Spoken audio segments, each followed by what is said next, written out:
everybody, and greetings from Denver, Colorado. This is our view from our hotel, the Hilton Garden Inn, which is conveniently located in a shopping mall. Let's explore a little bit of Colorado's capital city, where it seems like everybody is either jogging or cycling. Very healthy people. You are looking at Smith Lake in Washington Park, which is over 100 years old and one of the largest parks in the Mile High City. Its design was partially influenced by the famous philanthropist and Titanic survivor, the unsinkable Molly Brown. The snow-capped Rockies are, as always, ever present throughout the city. This place being no exception, of course.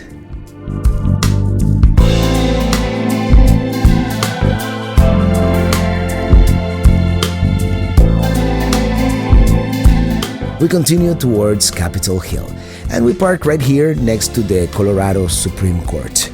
And here it is, the Colorado State Capitol building. Its gold-plated dome was added in 1908 to commemorate the gold rush. There is some kind of demonstration in front, some folks advocating for fathers' rights or something like that. And there is this statue depicting a Civil War Union soldier.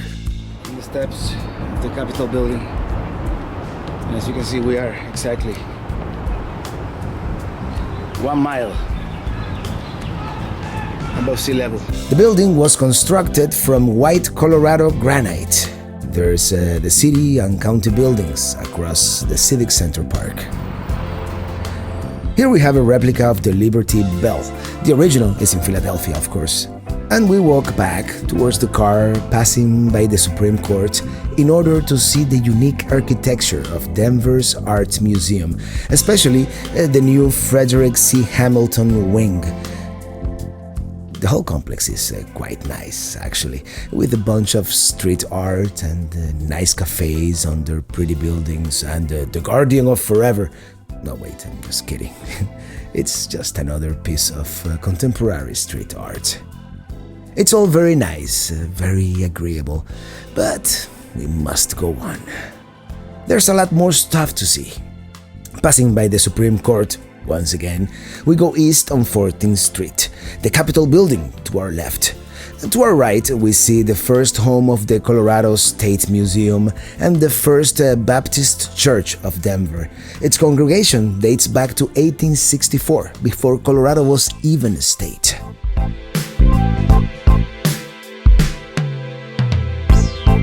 And we are going to turn right on Pennsylvania Street, right here. And to our left, there's the St. Mary's Academy building, which now houses the Salvation Army. And behind those trees, that's the house of the notorious unsinkable Molly Brown.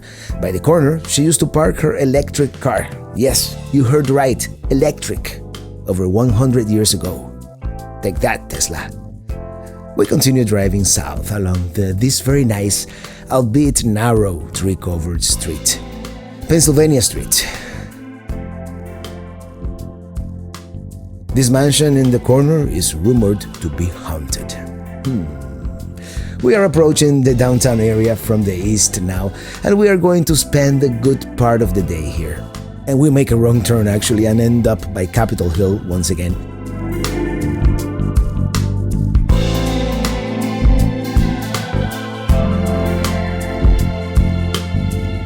We are actually trying to reach an area called the LODO, or Lower Downtown. And here we are at Larimer Square, which is a trendy street block with many shops and restaurants. Let's try to find parking.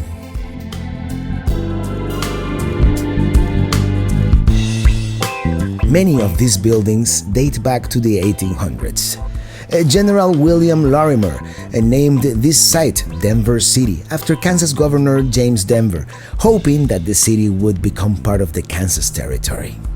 Not such luck. Nowadays, many of these historic buildings have been converted into condominiums and restaurants and such. After the Great Fire of 1863, which pretty much burned the city to the ground, wood was prohibited in building construction. That's why we have all this red brick all over the place. All these buildings along Wynkoop Street used to be warehouses, and these were the elevated loading docks.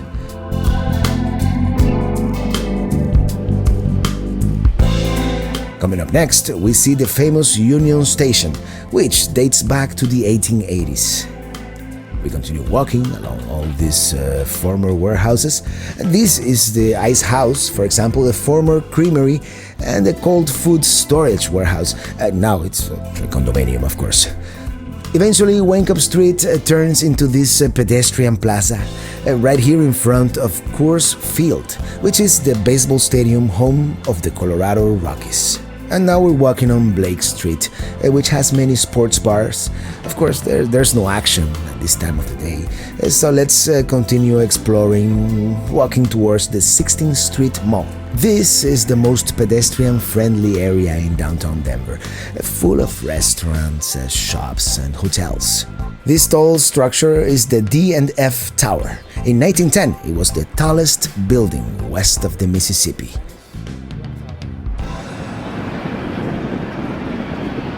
The 2014 World Cup is going on, so they are broadcasting some of the games right here at Skyline Park, behind the tower. Lots of family fun. Very nice.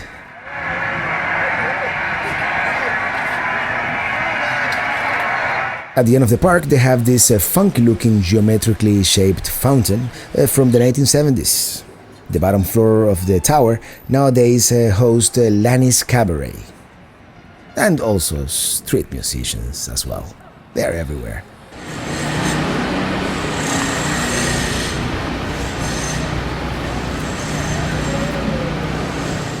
Let's take a quick detour towards the Denver Center for Performing Arts and the Convention Center. This tall building is the Curtis Hotel. Here's also the Quest Corporation building, a Bell operating company, formerly the Mountain States Telephone and Telegraph Company.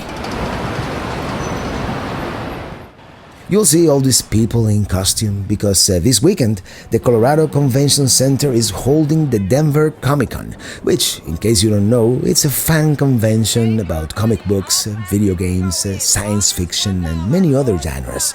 Fans get into costume to share in the spirit of the convention, depicting their favorite characters. Very cool. We've heard that this year the cast of Star Trek The Next Generation is holding a panel here. Too bad the event is sold out.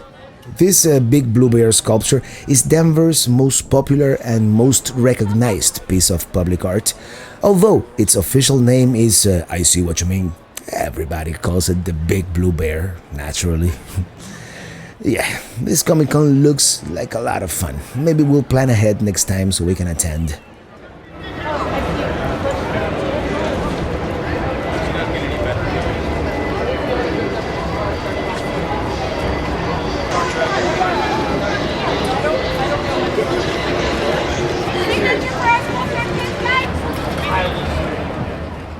That dude needs tickets, and so do we. Moving right along. Let's go back to the 16th Street Mall among all these people in costume.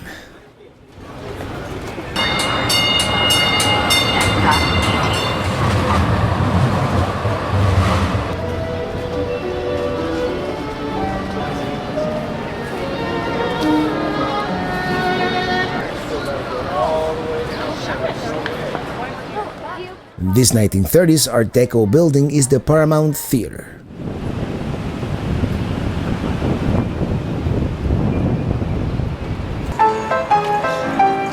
And I feel compelled to join the Denver Street musicians by playing this salsa tumbao on one of these colorful pianos which are along the street and anybody can play them. The only vehicular traffic on the mall is this shuttle bus, which is very convenient, and we are gonna take it back to the Larimer Square where we are parked. And back by Larimer Square we are, with all its historic architecture.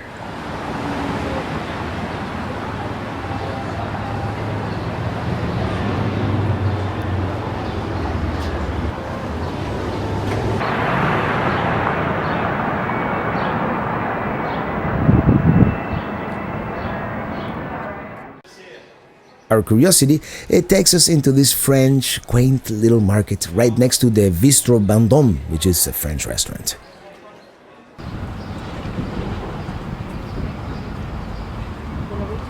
This bell is the only existing relic of Denver's old city hall, built on this site in 1883.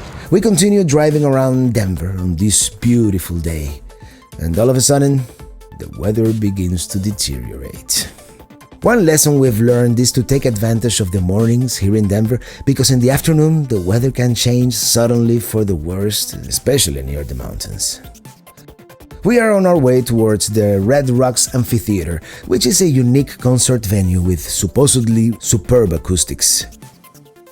I was actually even pondering the idea of going to a concert here tonight, but we have decided against it. Let's just check out the place, if the weather cooperates, of course. Not such luck though, the rain is relentless. Regardless, since there is a concert happening in a couple of hours, we are not going to be allowed to go inside and check out the venue. By the way, all these rock formations around the stage are responsible for the unique acoustics, which make the Red Rocks Amphitheater so famous. Let's get out of here. We will come back again if and when the weather is more appropriate. We decided to continue towards Golden, Colorado, home of Coors Beer. And lo and behold, the weather starts picking up. And we have arrived, turning here into Washington Avenue, which seems to be the main drag.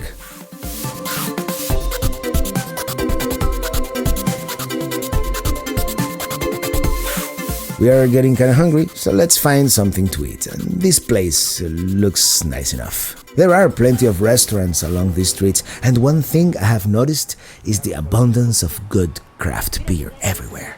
Why would you ever have a Coors beer in this town? Maybe because Coors was founded here in 1873 by German-American brewer Adolf Coors. Yeah, they even have a statue of the guy. They also have a sculpture of a buffalo.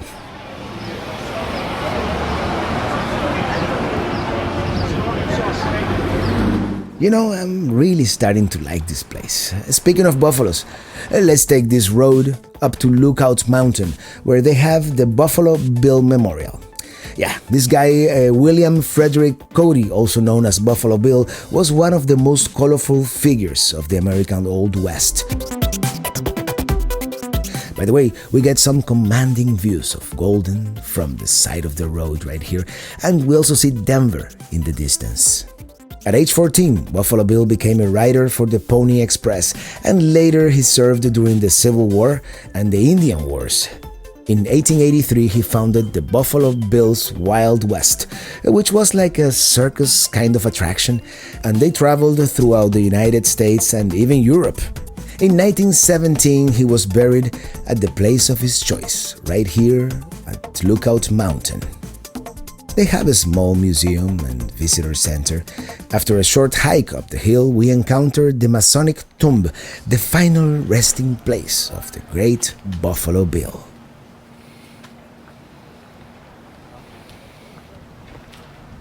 The views are grand in every direction. There is downtown Denver, far away in the distance.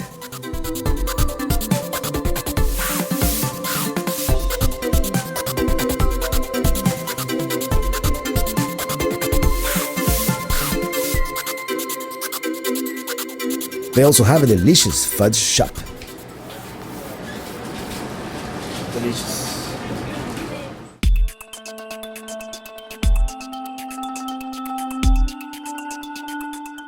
Okay, let's go back down. We make one last stop along the way to see one more time this view of Golden, Colorado, and Denver.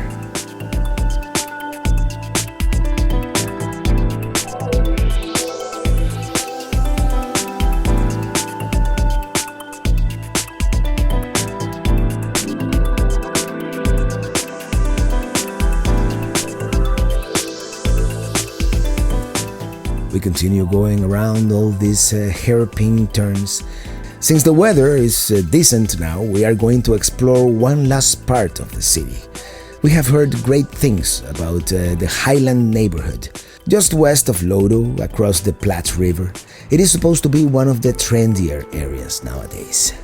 Let's park and explore a little bit on foot. We stumbled upon Confluence Park. Actually, we didn't stumble upon it. We actually wanted to come here. The park marks the area where gold was discovered in 1858, and this discovery led to the founding of Denver.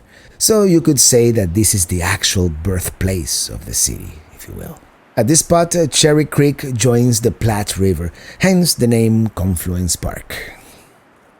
Even though there are signs everywhere warning about the contamination and the pollution and dangerous chemicals, some people just don't seem to care and they dip their feet in the putrid waters.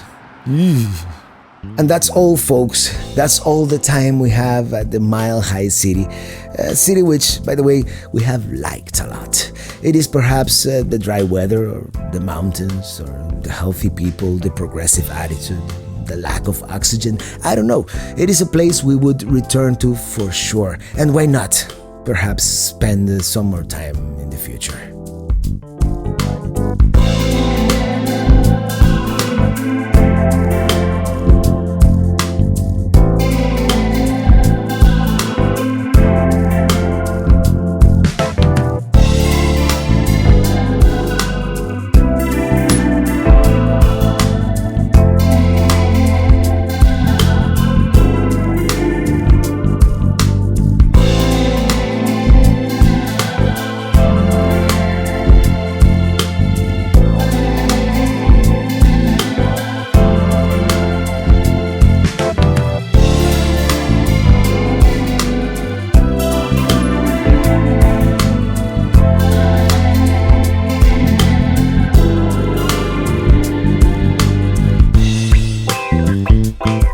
We are driving back to our hotel. Tomorrow, well, actually on a future video, we are going to make a day trip around the Rocky Mountains west of Denver, mainly to Mount Evans, which is the highest paved road in the United States, and the fact that marijuana is legal here actually has nothing to do with it. Highest. Get it? Anyways, another short hike will take us to the summit of the mountain.